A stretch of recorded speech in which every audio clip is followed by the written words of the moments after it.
Hi, everyone. This week's question is about goal setting. How do you set your goals, personal goals, professional goals?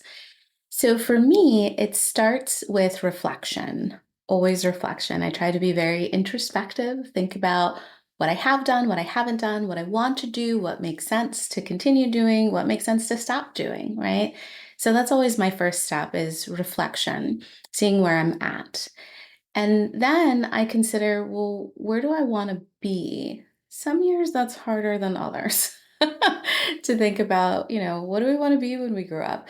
Um, Not just in the career though, but like in my personal life, what kind of a person do I want to be?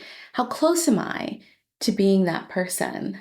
Sometimes that's hard to actually reflect on. So it's not just a, oh, I want to lose weight or, oh, I want to learn a new instrument or something like that. But for me, it's about true reflection and introspection about who I am, how far I've come, how far do I have to go? What do the steps look like to get there? Maybe there are specific books I need to read. Maybe there's, a new approach that I need to take. For instance, a few years ago, I set a sort of resolution. My New Year's resolutions are a little different. I pick one thing that's going to sort of stay with me for life, essentially. So I set a resolution a few years ago to say yes more often. And that was after reflecting and realizing that I said no to a lot of things and I sort of closed myself off to a lot of things. From tasting different foods to going to different places, you name it. I my default answer was no.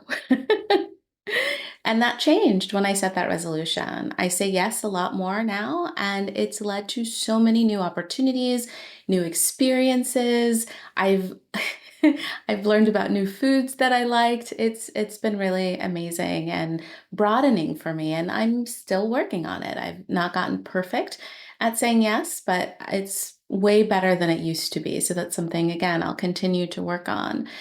So, first we reflect on the past, then we reflect on where we want to go. And then I look at what are the specific steps needed to get there. Maybe it's something like choosing to say yes. Maybe it's another activity that I need to do. Maybe there are classes I need to take, depending on what that specific thing is.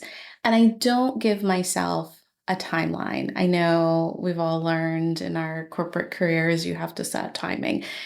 But sometimes that can be really restrictive, and some things, especially for our personal growth, take a lot longer than just 6 months or a year. They might be lifelong things that you're working towards, and that's okay. So we have to accept that, make a realistic timeline or open up the timeline to say we're going to continually work on becoming a little bit better every single